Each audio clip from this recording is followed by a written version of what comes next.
ఎక్కడైనా ల్యాండ్ పై ఇన్వెస్ట్ చేయాలని అనుకుంటున్నారా? అయితే ఫ్యూచర్ సిటీలో ఇప్పుడే ల్యాండ్ పీస్ పెట్టుకోండి. పూర్తి వివరాలకు మాకు కాల్ చేయండి.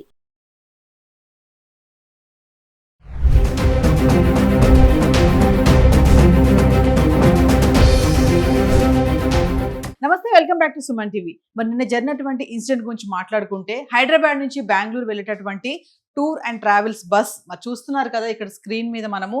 ఎంత మరి చూడండి, ఒక స్కెలిటన్ ఎంత ఘోరంగా తయారైపోయింది అంటే మరి ఇందులో లోపం ఎక్కడ ఉంది? ఒక బైక్ వచ్చి గుద్దడం వల్ల ఫైర్ అయ్యింది అని చెప్పేసి చాలా మంది చెప్తున్నారు. అసలు ఎందుకు అంటే ఒక చిన్న నిప్పు రవ్వ రావడం వల్ల ఇలా తయారవుతుందా? ఎన్నో కుటుంబాలు మరి స్పాట్లు కూడా చనిపోవడం మనం చూస్తున్నాం. ఒక ఫ్యామిలీ అయితే నెల్లూరుకు సంబంధించినటువంటి ఒక ఫ్యామిలీ 2 పిల్లలతో ప్రయాణం చేస్తుండగా మరి ఈ యాక్సిడెంట్లో కూడా వాళ్ళ ప్రాణాలు కోల్పోవడం మనం చూస్తూనే ఉన్నాం. అసలు ఎందుకు జరుగుతాయి ఇలాంటి ఫైర్ ఇన్సిడెంట్స్? చాలా మనము గతంలో కొన్ని వీడియోలో మాట్లాడుకున్నాం కదా. చిన్న నిప్పు రవ్వ వల్ల ఇంత ఫైర్ ఇన్సిడెంట్ అవుతుందా? అసలు డోర్స్ కూడా లాక్ అయిపోవడము, అది ఏసీ స్లీపర్ బస్ అవ్వడం వల్ల బయటకు వచ్చే ఛాన్స్ కూడా లేకపోవడం వల్ల కూడా చాలా ప్రాణాలు పోయాయి అనేసి మాట్లాడుకున్నాము. మరి దీనిపైన మరింత ఇన్ఫర్మేషన్ ఇవ్వడానికి ఈరోజు స్టూడియోలో మనతో పాటు ఉన్నారు మరి 40 years ఎక్స్పీరియన్స్ ఉన్నటువంటి ఆటోమొబైల్ టెక్నీషియన్ సతీష్ గారు. మరి సతీష్ గారితో మాట్లాడదాము అసలు ఆయన అనాలిసిస్ లో ఏమనుకుంటున్నారు అనేది. నమస్తే సతీష్ గారు.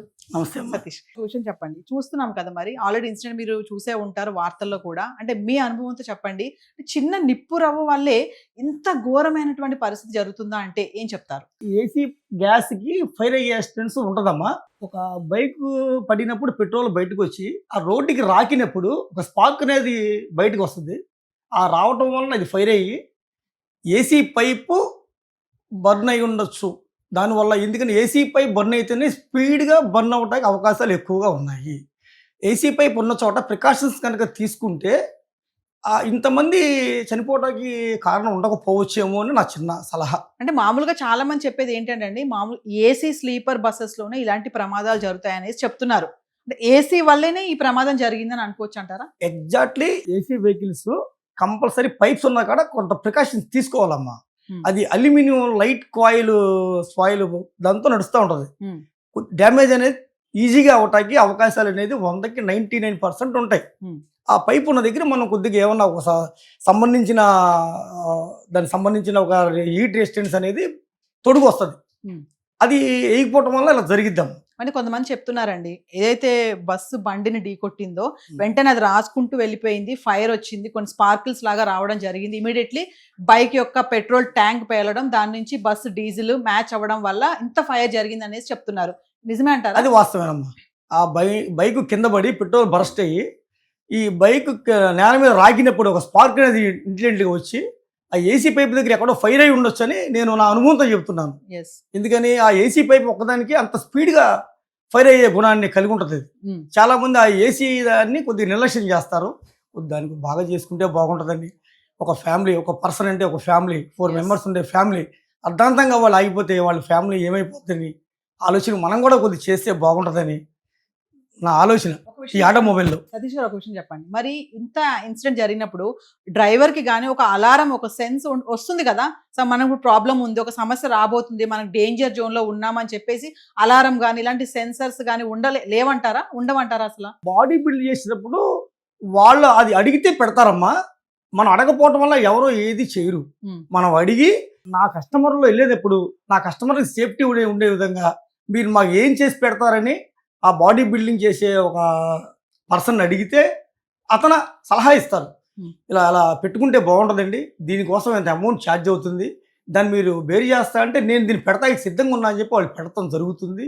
అది అడగపోవటం వల్లే మనకి ఈ తప్పిదం జరిగిందని నేను అనుకుంటున్నాను. సో మీరు ఉన్నటువంటి మీ ఎక్స్పీరియన్స్తో నేను అడుగుతాను ఒక క్వశ్చన్ ఏంటంటే, చూస్తున్నారు కదా మరి అసలు మొత్తం ఒక స్కెలిటన్ అనుకోవచ్చు, ఇప్పుడు మొత్తం ఒక స్కెలిటన్ లా తయారైపోయింది. ఆన్ ద స్పాట్ మనకి ఇప్పటికే 20+ members వరకు బర్న్ అయిపోయారని చెప్పేసి న్యూస్ అయితే చూస్తున్నాం కదా. అంటే మీ అనాలిసిస్ లో అది ఏం జరగవచ్చు అని అనుకుంటున్నారు? ఎక్కడ ప్రమాదం జరిగింది అంటే ఏసీ పైప్ బరస్ట్ అయ్యటం వల్లే ఇది జరిగిందమ్మా. 100కి 98% కూడా ఇది కరెక్ట్ అని చెప్పొచ్చు. ఇది ఆ ఏసీ పైప్ బరస్ట్ అవుతుంది, స్పీడ్గా మంటలు అనేది ఎవాపరేట్ అవుతా ఉంటుంది. తొందరగా దహనం చేయడానికి ఆ ఏసీ గ్యాస్ అనేది ఎక్కువ ఛాన్సెస్ ఉంటాయి. ఏసీ బస్సు కాబట్టి ఏసీ ఎక్కువ రావాలి, కస్టమర్లు సేఫ్ ఎక్కువ వాళ్ళకి ఆనందమైన వాళ్ళని చెప్పి ఆ బస్సు ఓనర్ గారు ఏం చేస్తారంటే ఏసీ పైపుల్ని ఎక్కువగా లావు పైపులతో తయారు చేయడం జరుగుతుంది. దానికి ఆ సేఫ్టీ ఒక పైపు పైన ఒక మెటీరియల్ బ్లాక్ కలర్ మెటీరియల్ వస్తుంది, sponge non heat resistance pipe. అది వేస్తే బాగుంటది. అది అయిపోవడం వల్ల జరిగిందని నేను అనుకుంటున్నానమ్మా. అది మరి ఏముందని చూడాలి ఒకసారి. సో సతీష్ గారు ఇంకొక విషయం చెప్పండి, మరి సేఫ్టీ ప్రికాషన్స్ అంటారు కదా, ఇప్పుడు ఏసీ స్లీపర్ బస్ అంటేనే అన్ని క్లోజ్డ్ ఉంటాయి, అవి ఓపెన్ చేయడానికి రాదు, నార్మల్ బస్సెస్ లాగా మనం తీయలేము. మరి ఇలాంటి ఇన్సిడెంట్ జరిగినప్పుడు సేఫ్టీ ప్రికాషన్స్ గా ఇప్పుడు ట్రావెల్స్ బస్సెస్ లో ఏమి ఉండాలి, మరి ఇక్కడ ఏమి లేవు అనేది మాట్లాడుకుంటే? యాక్చువల్లీ వీటికి స్మోక్ సెన్సార్లని మన హీట్ సెన్సార్లని చాలా వరకు వచ్చింది, కానీ ఎవరో అడగపోవటం వల్ల ఆ సంస్థలు ముందుకు రావట్లేదు. మనం కనుక ఆ స్మోక్ సెన్సార్ కనుక పెట్టగలిగి ఆ జీపీఆర్ఎస్ పెట్టుకొని దానికి ఈసీయూ కనెక్ట్ చేసుకుంటే ఆ అలారం అనేది ఓనర్కి కూడా వెళ్తుంది, డ్రైవర్కి కూడా వస్తుంది. 60 seconds స్మోక్ వస్తుంది ఫస్ట్ ఏదైనా బర్న్ అయ్యేది. ఈ స్మోక్ రావటం వల్ల 60 seconds అనేది అది అలారం బర్న్ చేస్తూ ఉంటుంది ఓనర్కి డ్రైవర్కి. ఈ లోపల వాళ్ళిద్దరూ మేల్కొని ఎవరో ఒకళ్ళు డ్రైవర్ని అలర్ట్ చేయడం, లేకపోతే డ్రైవరే మేల్కొని బండి పక్క తీయటం అనేది జరుగుంటే అది మనకి బాగుంటుంది. ఇందులో దీనికి ముందు భాగంలో వచ్చేపాటికి హీట్ రెసిస్టెన్స్ సెన్సార్ ఉంటుంది. ఈ సెన్సార్ను కూడా ఫిట్ చేసుకోవడం వల్ల ఒకవేళ డ్రైవర్ నిర్లక్ష్యంగా వెళ్తున్నాడు, వెళ్ళినప్పుడు ఓనర్ గారు దాన్ని చూసి ఇంత స్పీడ్ లాక్ చేసి పెట్టుకుంటే ఆ స్పీడ్ తర్వాత ఆ ఓనర్ గారికి కూడా బీప్ సౌండ్ వస్తుంది. అక్కడ ఉన్న ఓనర్ కూడా సెన్సార్ 150 స్పీడ్ దాటుతాడు మీ వాడు చూసుకోండి అని ఒక బీప్ సౌండ్ వస్తుంది. ఆ బీప్ సౌండ్ వచ్చినప్పుడు ఆ ఓనర్ ఎలర్ట్ అయ్యి దాన్ని కనుక మనం ఆ ఓనర్ గారు తన ఫోన్ లోంచే ఆ వెహికల్ ఆబ్స్ట్రాక్ట్ చేయొచ్చు. అలా ఛాన్స్ అనేది వాళ్ళ మన టెక్నాలజీ బాగా డెవలప్ అయింది.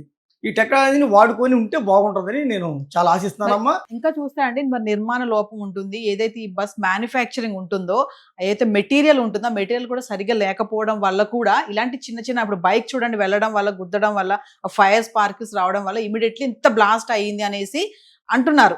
నిజంగా నిర్మాణ లోపం కూడా ఉంటుందంటారా? ఇప్పుడు ఒక వ్యక్తి పనిచేసేటప్పుడు తను చేసే బస్సుని చాలా గట్టిగా ఉండాలని ప్రయత్నం చేసి కడతారు. దానికి సంబంధించిన ఎక్కడెక్కడ ఏ సపోర్ట్ ఇవ్వాలని చెప్పి దాన్ని అతను ఒక అనలైజ్ చేసుకొని చేస్తారు. దానివల్ల ఏమి ఉండదు. బట్ ఆల్రెడీ జరిగిన ప్రయత్నం అనేది ఎక్కడో ఫెయిల్యూర్ అయ్యింది. అయితే ఈ ప్రికాషన్స్ తీసుకుంటే మన కస్టమర్ కూడా ఒక 1000 రూపాయలు ఇచ్చి టికెట్ తీసుకుంటున్నారు. వెళ్లే ముందు ఈ బండి యొక్క ప్రికాషన్స్ ఏంటి అని ముందు ఒక బోర్డు పెట్టాలి. నా బండికి ఈ ప్రికాషన్స్ ఉన్నాయి, మీరు ఏమైనా ఇబ్బందులు ఉన్నప్పుడు మీ అందరికీ అలారం వస్తాయి సీట్స్ లో, మీరు దాన్ని రిలీజ్ అయ్యి ముందుకు రావచ్చు, బయటపడిపోవడానికి అవకాశం చాలా వరకు ఉంటుంది, దీన్ని యూజ్ చేసుకుంటే బాగుంటుందని నేను అనుకుంటున్నాను. ఇంకొకటి అండి, మరి ఇప్పుడు ఏదైతే డోర్ ఉందో బయటకు వెళ్ళడానికి అది ఆ టైం లాక్ అయిపోయిందంట, దానికి సంబంధించిన వైర్ ఏమన్నా బర్న్ అయిపోతే ఇక ఓపెన్ అవుదమ్మా. ఈసీయూకి కనెక్టివిటీ వెళ్ళదు. నాకు ఏం సందేశం రాలేదు, నేను ఓపెన్ అవ్వను అని అట్లా ఉండిపోద్ది. ఏ స్థితిలో ఉందో ఆ స్థితిలో పడుకొని ఉంటుంది. అది క్లియర్గా అటెన్షన్లో రావాలంటే ఆ యొక్క వైర్ అనేది ఆ ఈసీయూ నుంచి క్యాన్కి కనెక్ట్ అయి ఉంటుంది. క్యాన్ కనెక్ట్ అయినప్పుడు క్యాన్ అనేది చాయిస్ కనెక్ట్ అయి ఉంటుంది. అప్పుడు అది చెప్పింది నన్ను ఎవరో ఓపెన్ చేస్తున్నారు, దీన్ని నేను అవ్వాలని చెప్పి ఈసీయూ కమాండ్ చేస్తుంది. ఆ ఈసీయూ క్యాన్ చేసి దాన్ని ఓపెన్ అయ్యే విధంగా రిస్ట్రిక్షన్స్ రిలీజ్ చేస్తుంది. అంటే మరి ఇలా ఎమర్జెన్సీ ఉన్నప్పుడే కదా అది ఓపెన్ అవ్వాలి కదా, మరి అలాంటప్పుడు ఒక వైర్ కట్ అవుతే ఓపెన్ అవ్వదని అంటున్నారు మీరు? అవదమ్మా, ఆ సంబంధించిన వైరు ఈసీయూ నుంచి కట్ అయిపోతే అవదమ్మా.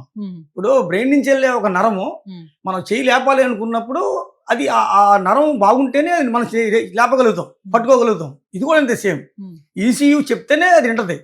ఈసీయూ అనేది దానికి గుండెకే, దాన్ని అది చెప్పిన వరకే చేస్తుంది. అది ఎప్పుడైతే దానికి దీనికి కనెక్టివిటీ కట్ అయిపోయిందో ఆటోమేటిక్గా అది ఓపెన్ అవ్వడానికి ఏ స్థితిలో ఉందో ఆ స్థితిలోనే ఉంటుంది. దాన్ని బ్రేక్ చేయడం తప్ప వేరే ఏమీ కూడా అవకాశాలు లేవు. ఏదైతే ప్యాసింజర్స్ ఎవరైతే ఉంటున్నారో మనం టికెట్ తీసుకున్నామా, ఎక్కామా, వెళ్ళామా అదే చూస్తున్నారు, కానీ అసలు ఈ బస్కి ప్రికాషన్స్ ఉన్నాయా, ఏదైనా ఎమర్జెన్సీ వస్తే ఏం చేయాలి? ఇప్పుడు సపోజ్ ఇదే వచ్చింది, మరి గ్లాసులు పగలగొట్టి దూకడమా? మరి పగలగొట్టాలి అంటే అద్దాలు మామూలుగా మనం చేత్తో పగలగొడితే పగలవు కదా, పక్కన ఏదైనా ఒక ఇన్స్ట్రుమెంట్ ఖచ్చితంగా. మరి అది కూడా లేదు అనేది మన వార్తలో చూస్తున్నాము. డోర్ ఒకటి ఓపెన్ అవ్వలేదు అనేది చూస్తున్నాము. ఇమీడియట్లీ వాళ్ళు బయటికి వెళ్ళే ఛాన్సే, ఆ స్కోపే లేదు అసలు. మరి ఇలాంటప్పుడు ఏమేమి అక్కడ ఎమర్జెన్సీగా ఏం టూల్స్ ఉండాలి అని అంటే బస్సులో ప్రతి సీట్కి ఒక హ్యామర్ పెడితే బాగుంటుందని నేను అనుకుంటున్నానమ్మా. ఎందుకంటే తన హ్యామర్ తీసుకొని బ్రేక్ చేస్తే ఇవాళ ఉన్న ఈ డీజిల్ రేట్ ప్రకారం కానీ అన్నీ కూడా ఓనర్ కూడా బస్సు ఓనర్ కూడా 1,50,00,000 పెట్టి చేపించుకుంటున్నారు. వాళ్ళు సంపాదించాలి, ఎవరు ఫ్రీగా అనేది చేయరు, చేయటానికి కూడా అవకాశం లేదు వాళ్ళు ఉన్న ఈ ప్రజలు నివసించే దాంట్లో. కాబట్టి ఆ ఓనర్ కూడా తక్కువ స్పేస్లో ఎక్కువ పెడదామని చూస్తారు. పెట్టినప్పుడు పరిమితికి మించి. దాని పరిమితి మించి పెడతారు. మించి. మనం ఏం చేయాలంటే దాని సేఫ్టీ రికాషన్స్ అనేది ఇస్తే ఎస్. ఆ కస్టమర్ అనేది దాన్ని యూజ్ చేసుకొని బయటపడతారు. యా. అప్పుడు ఇంత ప్రమాదం జరిగి ఉండదని నేను అంటే ఆశిస్తున్నాను. ఇంకొకటి అండి సతీష్ గారు, అంటే మీరు చెప్పేది ఏంటంటే ఈ టూల్స్ ఏవైతే ఉంటాయో, ఈ బస్సు తయారు చేసే టూల్స్ ని ఒక ప్రొఫెషనల్ ఉన్న వ్యక్తి చెయ్యాలి అని అంటున్నారు. వర్క్ చేయించుకునే ముందు ఫస్ట్ ప్రొఫెషనల్ వర్కర్స్ ఎన్నుకోండి. ప్రొఫెషనల్ వర్కర్స్ అంటే పెద్దగా ఎక్కడో ఉండరు, మన మధ్య మనకి తిరిగే దగ్గరే ఉంటారు. వాళ్ళు ఏంటంటే టూల్ వాడతారు. సపోజ్ ఒక శాకెట్ తీయాలి, దానికి సంబంధించిన టూల్ వాడి శాకెట్ తీస్తారు. ప్రతి వైరు శాకెట్ లాక్ పెట్టిన తర్వాత ఒక లాక్ని ఇస్తాడు కంపెనీ వాళ్ళు. ఏ కంపెనీ వాడు తన వస్తువుని తొందరగా పాడైపోని ఎవరు 15 సంవత్సరాలు సరిపడా లైఫ్ని ఇస్తారు. బట్ కింద సస్పెన్షన్ ఒక్కటే పైన ఉన్న వ్యక్తికి ఏమీ ఇబ్బంది కలగొద్దని కింద సస్పెన్షన్ని కింద బుషెస్ లొమాటిక్ సస్పెన్షన్ని క్రియేట్ చేశారు. ఎస్. కాబట్టి దాని మీద కస్టమర్ అనేది చాలా ఎమోషనల్గా జర్నీ చేయడం ఉపయోగపడుతుందని, మన కోసం మన సులాభం మన అందరం బాగుండాలని ఆ యొక్క బస్సు ఓనర్ దాన్ని చేపిస్తారు. కానీ ఆ చేపించేటప్పుడు ఆ వర్కరు ప్రొఫెషనల్గా టూల్స్ వాడుతున్నారా లేదా, ఏసీకి వెళ్ళే వైర్లని మస్ట్ ఎంత కోర్ వాడుతున్నాడు, ఆ కోరు లోపల వైర్ అనేది డెన్సిటీ ఎంత, హీట్ రెసిస్టెన్స్ ఎంత ఉంది అని మనం తెలుసుకుంటే కనుక ఇటువంటి జరగవు అని నేను చెప్తున్నాను. అవుట్ ఆఫ్ కంట్రీలో ఏ వైర్ వస్తే ఆ వైరే వాడాలి, వాడతారు కాబట్టి యాక్సిడెంట్స్ తక్కువ జరుగుతున్నాయి. మనం ఏంటంటే ప్రొఫెషనల్ దగ్గర చేయించుకోలేకపోతున్నాం, అసలు ప్రొఫెషనల్స్ గుర్తించలేకపోతున్నాం మనం. ఫస్ట్ ఆఫ్ ఆల్ అసలు 2 కోర్ వైర్ ఏంటి, 5 కోర్ వైర్ ఏంటి, 7 కోర్ వైర్ ఏంటి. ఒక 10 amps ఫీజుకి 7 కోర్ వెళ్ళాల్సిన వైర్కి మన వాళ్ళు మధ్యలో 3 కోర్ వైర్ వేసేస్తారు. అప్పుడు ఏమవుతుందంటే అందులో ఒక టెఫ్లాన్ కోటెడ్ పవర్ ఉండదు. లేకపోవటం వల్ల అయ్యి లోపల ఉన్న కాపర్ లీడ్స్ బయటకు వస్తాయి. అదే కంపెనీ వాడు యూజ్ చేసిన వైర్కి ఏంటంటే టెఫ్లాన్ పౌడర్ మెటీరియల్ ఇంజెక్ట్ చేస్తాయి. అది చేయటం వల్ల ఆ లోపల వైర్ లోపలే ఉండిపోయి దాన్ని అంటుకుపోయి ఉండిపోద్ది తప్ప ఆ లోపల కాపర్ వైర్ని ఇంకో వైర్కి టచ్ అవ్వనివ్వదు. ఇది మనం మస్ట్గా ప్రతి ఓనర్ తెలుసుకొని అసలు వీళ్ళు ప్రొఫెషనల్సా కాదా, మనం హెడ్లైట్ వర్క్ చేయించుకుంటున్నాం, హెడ్లైట్కి ఎంత పవర్ వెళ్తుంది, ఆ పవర్ దాన్ని ఎంత కోర్ వైర్ వాడుతున్నాడు. ఎప్పుడు యాక్సిడెంట్కి సంబంధించిన 2 విషయాలు, ఒకటి హెడ్లైట్ వైరు, రెండోది ఏసీ పైపు, ఏసీకి వెళ్ళే వైరు. సతీష్ గారు, గతంలో కూడా మనం చూసుకుంటే ఈ ఏసీ బస్సెస్ ఏవైతే ఉంటాయి, ఏసీ స్లీపర్ బస్సెస్ ఇలాంటి ప్రమాదానికి గురవడం మనం చూసాం. మీరు చెప్తున్నారు ఖచ్చితంగా ఇది ఏసీ వైర్ దాని వల్లే ఇంత ఏసీ పైప్ వల్ల ఇలా జరిగిందని చెప్తున్నారు కదా. ఫైనల్ గా ఏం చెప్పాలనుకుంటున్నారు? స్పీడ్ గా ఫైర్ అయ్యే గుణం బస్సులో ఏది ఉండదమ్మా. ఒకటి వైరు, రెండోది AC gas. AC gas fire అయ్యే ఎస్టెన్స్ ఉందని చెప్పి చాలా మందికి తెలవదు కూడా. ఇది ఎప్పుడైతే స్పీడ్గా ఫైర్ అవుతుంది అనుకున్నప్పుడు ఏసీ పైప్ నుంచి అయ్యిందనే మనం తెలుసుకోవాలి. ఈ ఏసీ పైపులకు కూడా పైన రెసిస్టెన్స్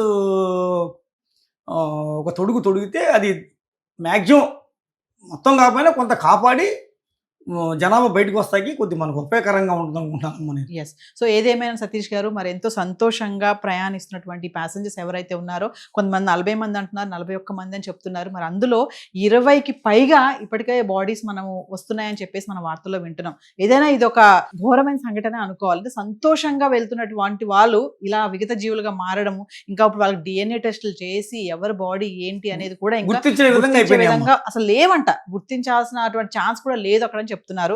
సో మీరు చెప్తున్నట్టుగా ఇలాంటి ప్రికాషన్స్ అనేవి తీసుకుంటే ముందు అయినా సరే ఇలాంటి జరగకుండా ప్రమాదాలు నివారించవచ్చు అనేది 100% ఉన్నాయమ్మా. మనం వాడుకోలేకపోతున్నాం అంది. ఎవరైనా ఒక 1000 రూపాయలు పెట్టి టికెట్ తీసుకున్నప్పుడు అడిగే హక్కు ఉంటుంది, ఆ హక్కుని మనం తీసుకోలేకపోతున్నాం. మనం వెళ్ళే తొందరలో ఏదో ఎక్కేస్తున్నాం, ఏదో దిగిపోతున్నాం.